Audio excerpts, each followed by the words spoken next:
partir du moment où on donne tous les pouvoirs à la HAC, qui pourra suspendre, fermer comme elle veut les radios, les télévisions et même les journaux thématiques qui parlent du sport, je crois que nous sommes tous concernés par ce qui se passe. Et on est tenu d'accompagner l'action des organisations de presse pour que cette loi puisse être retirée, pour qu'il y ait une relecture de cette loi. Parce que vous savez, la hache de la HAC est maintenant au-dessus de nous tous. Hein. Il n'y a pas que les journalistes qui parlent ou bien qui soient spécialisés en politique ou économie, qui soient menacés aujourd'hui. Tout le monde est menacé aujourd'hui. Tous ceux qui se sentent journalistes, tous ceux qui sont véritablement journalistes doivent pouvoir s'engager dans ce combat-là pour qu'il y ait une relecture de cette loi. En fait, nous n'avons pas peur de cette loi. Les lois sont faites pour les hommes. Mais c'est qu'il faut que les lois respectent notre loi fondamentale. Notre loi fondamentale, c'est la Constitution. Et la Constitution qui est votée, même si elle a été modifiée, au niveau de l'article 26, garde la même teneur.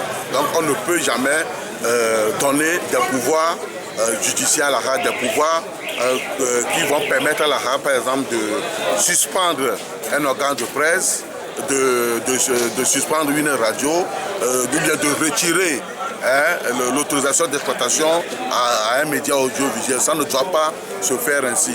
Or, avant, et surtout la Constitution dit que toute suspension, toute interdiction de publication doit passer par la justice. Donc c'est la justice qui doit quand même faire ce travail. Mais aujourd'hui, quand on donne des pouvoirs à la RAC, il y a problème et c'est ça. C'est contre cela que nous nous insurgeons. Donc nous n'avons pas peur de cette loi, ça il faut le reconnaître, mais il faut que la loi respecte notre constitution. Et ces pouvoirs qui sont donnés à la RAC risquent de créer beaucoup de problèmes. Parce qu'aujourd'hui, la RAC n'a pas ces pouvoirs, mais vous voyez un peu comment la RAC essaie quand même de régler les problèmes liés à la presse togolaise. Des fois on vous convoque, vous avez l'impression que vous êtes au tribunal de Nuremberg où les gens vous assomment de questions. Ça ne doit pas continuer ici. Donc c'est pourquoi nous disons et nous demandons au chef de l'État de proposer une relecture de cette loi pour que cette loi ne soit pas appliquée telle qu'elle a été votée à l'Assemblée nationale le mardi 19 février dernier.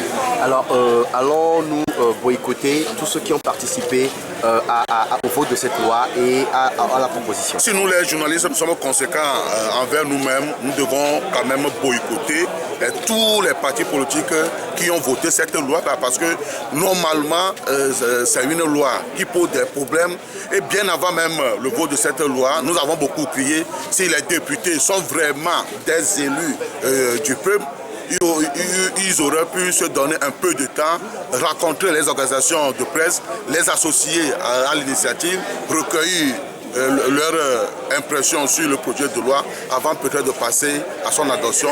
Malgré tous les cris que nous avons émis, nous n'avons pas été entendus. Ils ont voté cette loi. Mais nous, les journalistes, nous devons nous mobiliser pour faire en sorte que cette loi ne soit pas promulguée par le chef de l'État, que cette loi ne soit pas appliquée dans le contexte actuel des choses.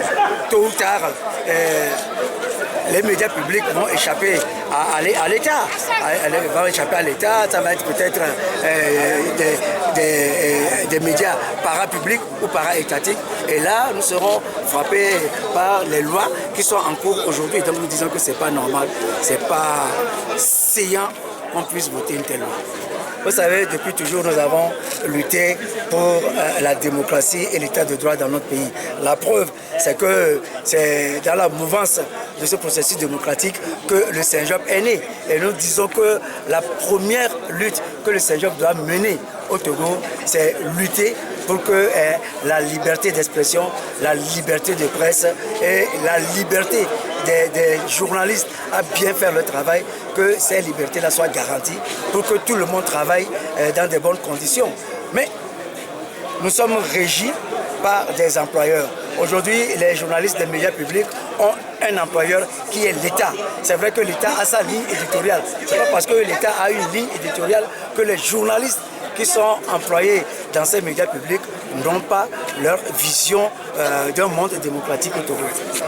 Les autorités peuvent passer outre tout ça si de façon coordonnée au sein des médias nous menons ces actions-là. Je pense que, parce qu'un pays dans lequel il n'y a pas de bonnes relations entre les médias et le pouvoir exécutif, il ne peut pas avoir de stabilité. Donc cette loi-là, la preuve elle est là que majoritairement au sein de la corporation elle est rejetée. Donc nous devons en débattre, en discuter et définir les approches qui sont à la fois modernes et qui respectent les standards internationaux, mais également la Constitution du Togo. Vous allez faire toutes ces les activités-là sans les autres organisations de la presse?